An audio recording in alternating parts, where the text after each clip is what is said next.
RP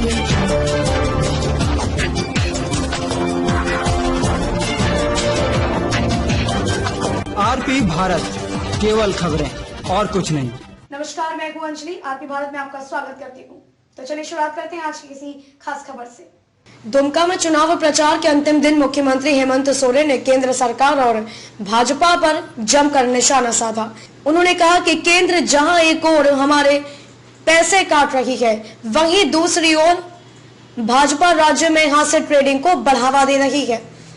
Bhajpa प्रदेश अध्यक्ष दीपक प्रकाश द्वारा 3 महीने के अंदर सत्ता परिवर्तन के बयान पर उन्होंने कहा कि भाजपा धन बल के सहारे लोकतंत्र की हत्या करने की साजिश कर रही है। भाजपा को चुनाव से कोई लेना देना नहीं है। देश के लिए भाजपा का यह कृत्य घातक होगा। बसंत सोरेन के मंत्री बनने के संबंध में हेमंत सोरेन ने कहा, पहले बसंत विधायक तो बन जाए। मुख्यमंत्री हेमंत सोरेन चुनाव प्रचार के अंतिम क्षण दुमका प्रवास से रांची जाने के पहले खिजूरिया स्थित आवास पर पत्रकारों से कहा कि भाजपा प्रत्याशी लुइस मरांडी ने कल्याण मंत्री रहने के दौरान करोड़ों का छात्रवृत्ति घोटाला किया गया। इस संबंध में राज्य सरकार जांच कराएगी। मुख्यमंत्री ने कहा कि इन लोगों ने आदिवासी, दलित और पिछड़े वर्गों के बच्चों का अधिकार छीना गया। आगे उन्होंने कहा कि भाजपा के लोगों ने दुकान खोल रखी है। दीपक प्रकाश पर दर्ज प्राथमिकी निश्चित रूप से काफी मजबूत है। इस पर अभी जांच होनी चाहिए।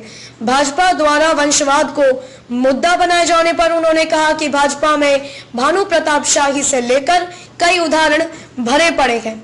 उपचुनाव पर बाबूलाल फैक्टर पर उन्होंने कहा कि कुछ दिन पहले बाबूलाल के निशाने पर भाजपा और कांग्रेस हुआ करती थी और अब हम हैं। बाबूलाल इतना निशाना साध चुके हैं कि अब मिस फायर होने लगा है। दुमका से विनोद त्रिवेदी की रिपोर्ट। देखिए, अभी मैं कुछ जगहों पर संथाल परगना के सामाजिक और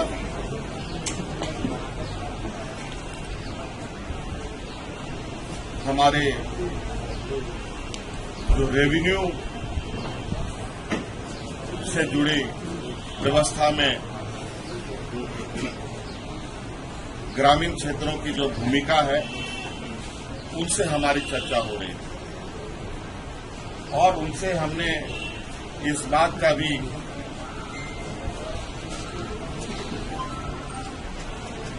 उनके समक्ष रखने का काम किया है, क्योंकि अब हमारी पीढ़ियां,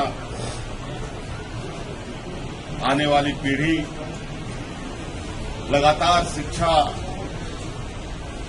एक सीमित संसाधन के माध्यम से ग्रहण कर रहे हैं। आने वाला समय में उनको रोजगार मिलेगा, रोजगार की आवश्यकता होगी, तो कहीं न कहीं रोजगार सृजन हेतु हमें राज्य में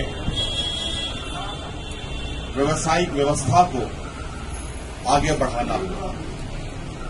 उद्योग लगाने होंगे, कारखाने लगाने होंगे और वो कहीं न कहीं ये जमीन में ही लगने हैं। सभी दफा आपने रघुवर दास पर केस किया था और वापस ले लिया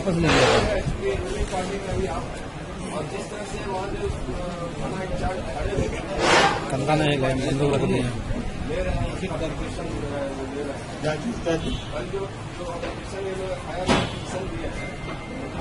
अपने सीट से खड़े हो गए थे, तो ये क्या लगता है प्लस एक सिविक लिए दिया गया और कोई एफआईआर करने थाने में जाता है तो सिविल मजिस्ट्रेट होने की परंपरा आपको नहीं लगता है? बैठने भी नहीं दिया,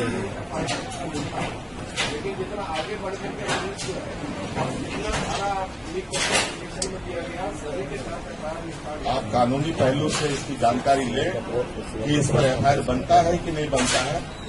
निश्चित रूप से हमने बहुत या हमारे सहयोगियों ने बहुत सोच समझ कर इस कदम को आगे उठाया है, क्योंकि ऐसी हरकतें इन लोगों ने अन्य राज्यों में भी किया है।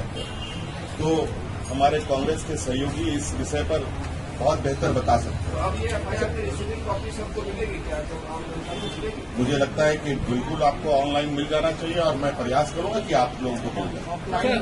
गिरफ्तारी के लिए कब तक प्रयास किया जाएगा? क्या कुछ तरह की बातें कही जाएगी, जवाब दी जाएगी? जो इस तरीके के गलत चीजों में संलिप्तता होगी तो निश्चित रूप से कानून अपना कार्रवाई करेगा। आदरणीय बाबूलाल जी इतना निशानात साध चुके हैं, कहां कहां निशाना साधेंगे, किसको किसको निशाना बनाएंगे, ये कहना बड़ा मुश्किल है। कुछ दिन पहले भारतीय जनता पार्टी के लोग इनके निशाने पर थे, कुछ दिन पहले कांग्रेस के लोग निशाने पर थे, कुछ समय हम भी निशाने पे थे, फिर अचानक हम निशाने से गायब हो गए, फिर अचानक निशाने में आ गए। मुझे लगता है कि